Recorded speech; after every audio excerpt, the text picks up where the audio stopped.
हाँ जी दोस्तों, नमस्ते। आज सुबह हमने तुलसीदास का परिचय पढ़ा था। कक्षा 10 की विषय हिंदी और सत्र 2021 के लिए सत्र सबसे महत्वपूर्ण है हमारे इस वीडियो के अंदर, इस क्लास में। सत्र 2020-21 की जो स्थगित चल रही है उन परीक्षाओं की परिप्रेक्ष्य में हम बात कर रहे हैं। कक्षा 10वीं है, विषय इसका हिंदी है और आज हम तुलसीदास के द्वारा रचित ये जो पद है उस पद के विषय में बात कर रहे हैं। तुलसीदास की एक रचना है, उस रचना का नाम है रामचरितमानस। तुलसीदास की उस रचना का नाम क्या है? रामचरितमानस। इस रामचरितमानस को कुल मिलाकर 7 अलग अलग भागों में विभक्त किया गया। कितने भागों में? 7 भागों में। अब 7 भागों में कहीं तो सर्ग दे दिया जाता है, कोई कवि या कोई रचनाकार जो है वो सर्ग दे देते हैं, कहीं उसको अध्याय के नाम से, कहीं तरंग के नाम से, कहीं कांड के नाम से। इन्होंने तुलसीदास ने अपना जो सर्ग विभाजन किया है वो कांड के नाम से किया है। तो ये जो पद है वो बालकांड से लिया गया है। कौन से कांड से? बालकांड से। होता क्या है, तुलसीदास की रचना का नाम है रामचरितमानस और इस रामचरितमानस की जो भाषा है वह भाषा हम परिचय में वैसे देख चुके हैं पूर्व में, अवधी भाषा में लिखा गया है। ये पूरी की पूरी पूरा का पूरा ग्रंथ है वो कौन सी भाषा में रचित है? अवधी भाषा में। तो ये पद जो आपके समक्ष लिखा हुआ है वो कौन सी भाषा में? अवधी भाषा में। देखिए पहला पद है बालकांड से लिया गया है।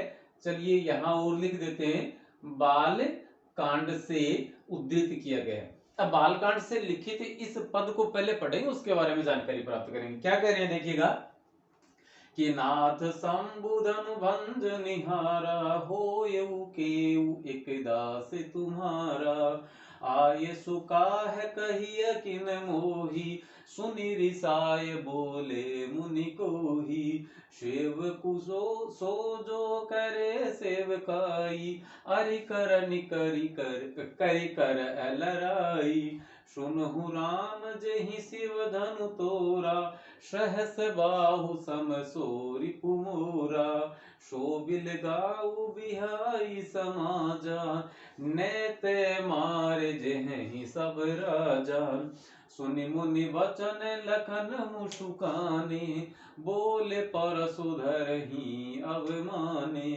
बहु धनु ही तोरी लरिकाई कबहु न असिरीस किन्हि गोसाई एहि धनु पर ममता के ही हेतु सुनि रिसाई कह मृग कुल केतु रे नृप बालक काल बस बोलत बोलत तो ही न संभार धनु ही समति पुरारी धनु विदत सकल संसार।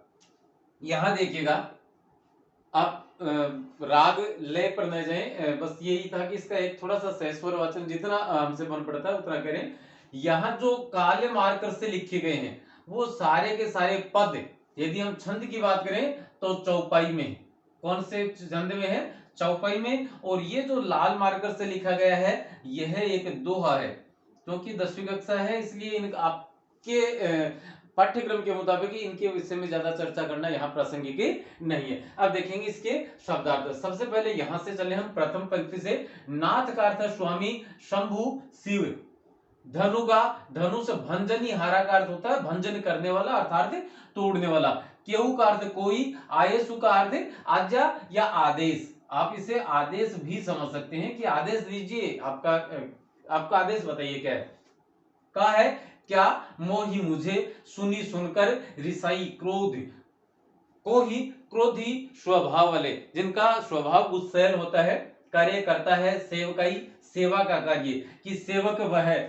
सेवकु सो जो करे सेवकाई, कि सेवकाई कि मतलब सेवक का कार्य, सेवा का कार्य करने वाला ही सेवक कहला सकता है। अरि करनी। अरि दोस्तों यहां हम बात करें, अरि है वो शत्रु का पर्यायवाची शब्द है। तो अरि करनी, करनी का मतलब कार्य, तो शत्रुतापूर्ण कार्य। लड़ाई का अर्थ लड़ाई। सहस्र बाहु का अर्थ सहस्र बाहु। सहस्र बाहु एक ऐसे राजा थे जिनको और परशुराम ने मार दिया था, वध किया था उनका। सम का अर्थ समान। रिपु का अर्थ भी शत्रु होता है। मोरा का अर्थ है मेरा। बिलगाऊ का अर्थ है अलग होना। बिहाई का मतलब है छोड़कर। नैत नहीं तो, ये नत नत नहीं है, आप ये ध्यान रखें, नत का अर्थ होता है झुका हुआ, ये नत नहीं है, ये नैत है। ये देखिएगा यहाँ, नैत मारे जेहि ही सब राजा, नैत नहीं तो, या तो सब लोगों से आप बाहर आ जाइए, नहीं तो सब लोग मारे जाएंगे। तो बिहाई छोड़कर, नैत नहीं तो जेहि ही जाएंगे, सुनी सुनकर, वचन वचन, लखन लक्षण, लखन का अर्थ है लक्षण, रामानुज राम के अनुज, मुशु करने का अर्थ है मुस्कुराकर, परशु धरही, परशु या फरसा, परशु जिसका हथियार है, परशु को धारण करने वाला है जो वह, अर्थात परशुराम, परशु धारण करने वाले या परशुराम। अवमानने का अर्थ है अवमानना करना, बात नहीं मानना या उनका अपमान करते हुए। धनुही का अर्थ है छोटे छोटे धनुष, धनुया की, बहु धनु ही तोरी लड़काई, लरिकाई सॉरी, बहु धनु ही तोरी लरिकाई, लरिकाई का अर्थ होता है लड़कपन, बचपन से थोड़ी सी ऊपर की अवस्था। कबहू का अर्थ है कभी, अस्सी का अर्थ है ऐसी, अस्सी का अर्थ वैसे तलवार भी होता है लेकिन यहाँ पर अस्सी का अर्थ है ऐसी। रीस का अर्थ होता है गुस्सा, गोसाई का अर्थ स्वामी, ममता का अर्थ प्यार, के ही का अर्थ है किस, और हेतु का अर्थ है कारण, के ही हेतु किस कारण से, सॉरी यहाँ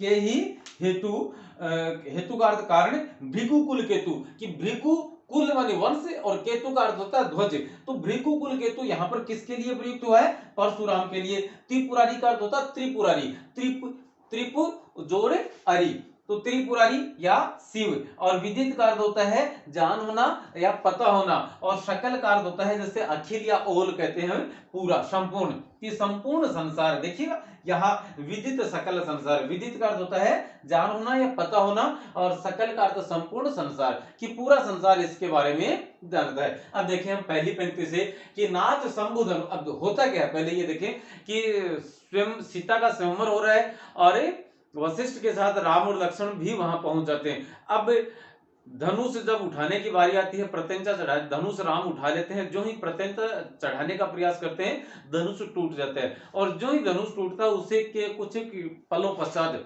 और परशुराम वहां आ जाते हैं। जब शिव परशुराम के गुरु माने जाते हैं कि शिव के धनुष को टूटा हुआ देखकर वो क्रुद्ध हो जाते हैं। अब कई बार देखिएगा एक शब्द हम बहुत बार इस्तेमाल करते हैं, गलत करते हैं वो, जैसे मान लो शिव के धनुष को टूटा हुआ देखकर परशुराम क्रोधित हो गए, नहीं, गलत है। शिव के वो क्या हो गए, क्रुद्ध हो गए।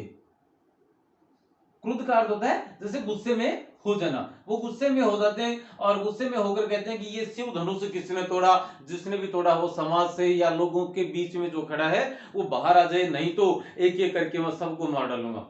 तब राम उनसे क्या कहते हैं कि नाथ शंभु धनु भंजनिहारा, कि हे नाथ, हे शंभु, हे स्वामी, शंभु धनु शिव के धनुष को भंजनिहारा, भंजन करने वाला, तोड़ने वाला, होई है केऊ एक दास तुम्हारा, कि हो पता नहीं वो तुम्हारा कोई एक दास हो सकता है, कि वह तुम्हारा ही कोई दास होगा, इसलिए आप इतने क्रुद्ध क्यों हो रहे हैं। आयसु का है के कही है कि न मोही, कि आपके आदेश क्या है, क्या है, कहिए मुझसे, कहिए, मोहि का अर्थ है मुझसे, कि वो जो आपके आदेश हैं वो आप मुझसे कहिए। सुनी रिसाई बोले मुनि को ही, ये बात सुनकर रीस में भरकर, गुस्से में भरकर और क्रोधी स्वभाव वाले, क्रोधी यहां देखिए कोई क्रोधी स्वभाव वाले मुनि परशुराम बोलते हैं, क्या बोलते हैं कि सेवकू सो जो करे सेवकाई, कि सेवक वही है जो, सो का मतलब है वह, कि सेवक वही जो करे सेवकाई, जो सेवक का कार्य करे। अरि करनी, शत्रुतापूर्ण कार्य करने वाले, करी लड़ाई, शत्रुतापूर्ण कार्य जिसने किया है उसने लड़ाई को न्योता दिया है, उसने लड़ाई करने वाला कार्य किया है। सुनहु राम जे ही शिव धनु तोरा, कि हे राम सुनो तुम अब, कि जे ही जिसने शिव धनु, कि जिसने शिव के धनुष को तोड़ा है, सहस बाहु शम रिपु मोरा, कि वह सहस्र बाहु के शम का अर्थ समान, सो वह रिपु शत्रु मोरा मेरा, कि वह जिस किसी, हे राम आप सुनिए, कि जिस किसी ने भी शिव के धनुष का भंजन किया है या शिव के धनुष को तोड़ा है वह सहस्र बाहु के समान मेरा शत्रु है। सो विलगाऊ बिहाई समाजा, कि वह अन्य लोगों को छोड़कर बाहर आ जाए। समाजा का अर्थ है यहाँ पर लोगों का, जो ये कह सकते हैं कि लोगों की जो भीड़ थी या लोगों का जो समूह था, उस समूह को छोड़कर बाहर आ जाए। नहीं तो मारे जेहे ही सब राजा, नहीं तो सभी राजा यहाँ जो उपस्थित है वो सभी राजा मारे जाएंगे। सुनी मुनि वचन लखन मुस्काने, कि मुनि के ये वचन सुनकर, वचन वचन का अर्थ है वचन या कथन, कि मुनि के ये कथन सुनकर लखन लक्ष्मण, यहां लिखा है लक्ष्मण मुस्कुराते, लक्ष्मण मुस्कुरा पड़ते हैं और बोले परशु धर ही अवमाने, और वो परशुराम, परशु को धारण करने वाला है जो वह, अर्थात परशुराम बहुव्रीहि समास है। बोले परशु धर ही अवमाने, और परशुराम की अवमानना करते हुए, परशुराम की अवज्ञा करते हुए या उनका कहीं ना कहीं अपमान करते हुए बोलते हैं। कौन? लक्ष्मण। यहां देखिए लखन, लक्ष्मण मुस्कुरा पड़ते हैं और परशुराम की अवमानना, उनके अपमान करते हुए बोल पड़ते हैं कि बहु धनु ही तोरी लड़काई, कि हमने लड़कपन में बहुत सारी धनुइयां तोड़ी हैं, हमने अपने लड़कपन में बहुत सारी धनुइयां, बहुत सारे छोटे मोटे धनुष तोड़े हैं। कब हूं न असी रीस किन्हीं गोसाई, असी का अर्थ है ऐसी, रीस का मतलब क्रोध, किन्हीं करी, गोसाई स्वामी, कि कब हूं कभी, न नहीं, कि हे स्वामी, हे गोसाई, हे मुनि, आपने, हमने अपने बचपन में, अपने लड़कपन में बहुत सारी धनुइयां तोड़ी है, लेकिन आपने, हे रिसीवर, आपने कभी भी इस प्रकार से रीस नहीं की है, आपने कभी भी इस प्रकार से गुस्सा नहीं किया है।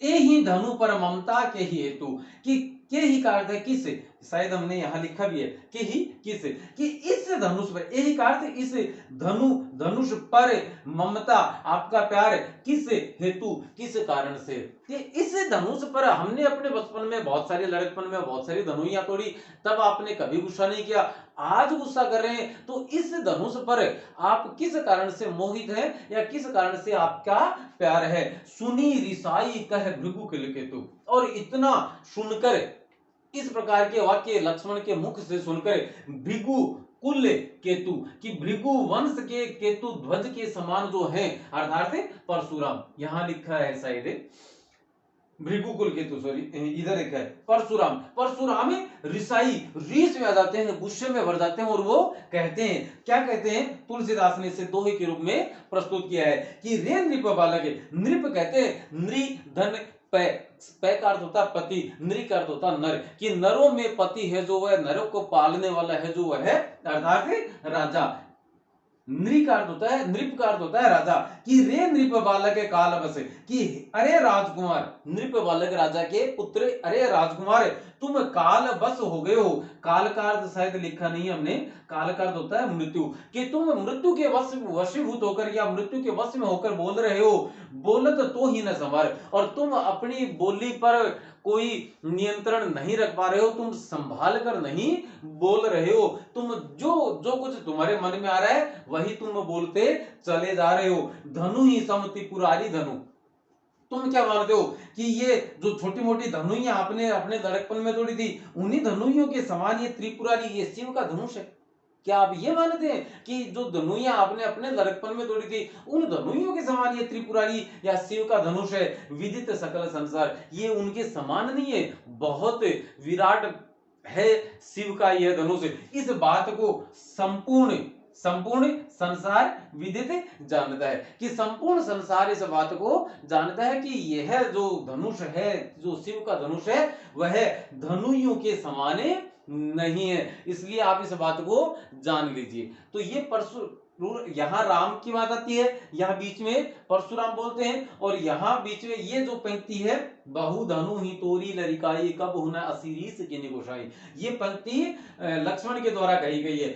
एही धनु पर ममता के ही हेतु सुनी रिसाई कहे भृगु कुल केतु, तो ये पंक्ति भी लक्ष्मण के द्वारा कही गई है, और ये जो दोहे में जो वचन है, दोहे में जो कथन है, वो परशुराम के द्वारा कहे गए हैं। अब देखें, आप सबसे पहले ऊपर वाली बातों को देखते हैं, तो यहाँ पर बड़े शांत स्वभाव से इन दो पंक्तियों में कि नाथ शंभु धनु भंजनी हारा हुई केऊ एक दास तुम्हारा, कि हे स्वामी, हे नाथ, कि शंभु शिव के धनुष को तोड़ने वाला होई केऊ एक दास तुम्हारा, वह तुम्हारा ही कोई दास होगा। आये सु का है कहिए कि मोही, कि अब आपके क्या आदेश है, क्या आज्ञा है, वह आप मुझसे कहिए। मोही, मुझसे कहिए। सुनी रिसाई बोले मुनि को ही। और क्रोधित या क्रुद्ध स्वभाव वाले, क्रोध के स्वभाव वाले मुनि ये सब सुनकर रीस कर बोल उठे। यहां तक कौन सा रस है? शांत रस कह सकते हैं। और यहां से लेकर इस पद तक नीचे तक आपको यहां पर आपको रौद्र रस की प्राप्ति होगी। कौन सा रस है? रौद्र रस। रौद्र का अर्थ होता है गुस्सा। यहां पर वीर रस, रौद्र रस की प्राप्ति होती है। अब देखिएगा, बात आती है कि सबसे पहले बात आती है कि इसकी व्याख्या यदि हमें करनी हो तो व्याख्या में हम लिखेंगे कि प्रस्तुत काव्यांश या प्रस्तुत पद्यांश हम तुलसीदास के द्वारा रचित रामचरितमानस के बालकांड से लिया गया है। सीता के स्वयंवर के समय या सीता के स्वयंवर के दौरान या दरमियान शिव का धनुष टूट जाने के पश्चात और परशुराम क्रोध के साथ वहां उपस्थित होते हैं और उसी समय जो वार्ता है वो यहाँ प्रस्तुत की गई है। उसके बाद में जो हमने अभी पढ़ा, यदि 2, 4, 6 जितनी पंक्तियां हमारी व्याख्या के रूप में आती हैं उतना हम अर्थ लिखेंगे। और विशेष में हम क्या लिखेंगे? सबसे पहली बात कि विशेष में यदि यहां से लेकर और ये काले वाले मार्कर से लिखी हुई बातें तक आती हैं तब हम लिखेंगे यहाँ पर चौपाई छंद है। वहां पर कौन सा छंद है? चौपाई छंद है। नंबर 1 बात, चौपाई छंद है, अवधि भाषा है। क्योंकि इनके परिचय में भी हम जानकारी प्राप्त कर चुके हैं कि तुलसीदास ब्रज और अवधि भाषा में लेखन कार्य करते थे और रामचरितमानस जो है वह कौन सी भाषा में लिखी गई है? वह अवधि भाषा में लिखी गई है। अब बात आगे करते हैं कि जिस प्रकार से इसमें यदि यहाँ दोनों में तुक मिल रही है और यदि हम बात करें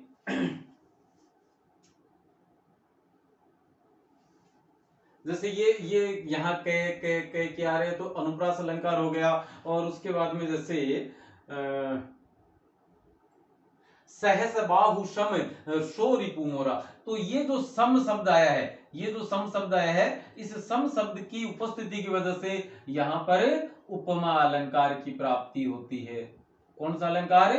उपमा अलंकार की प्राप्ति यहाँ पर हुई है। इस प्रकार से हमारा इसकी जो व्याख्या है वो व्याख्या पूरी हो जाती है। तो इनमें से आप इसका अर्थ लिखेंगे, शब्दार्थों का ध्यान रखेंगे। और बात यह है, तुलसीदास, रामचरितमानस, अवधि भाषा, बालकांड और चौपाई छंद। और नीचे वाला ये जो है वो आपकी उस किताब में भी लिखा है कि दोहा, तो वो दोहा छंद नामक छंद यहाँ पर प्रयुक्त हुआ है। तो अब इसके जो शब्दार्थ है वो शब्दार्थ है और इसकी व्याख्या आप अपने उत्तर पुस्तिका में अपनी कॉपी में लिख सकते हैं ताकि और समय समय पर हम उसे पढ़ सकें। निकट भविष्य में बहुत जल्द आपकी परीक्षाएं आयोजित करने वाला है बोर्ड। तो चलिए, ये पहला पार्ट जो हमारा था वो पूरा होता है। दूसरे पार्ट के साथ, दूसरे पद के साथ हम फिर आपसे मुलाकात करेंगे। तब तक के लिए अनुमति दीजिए। नमस्ते, नमस्कार, शुक्रिया।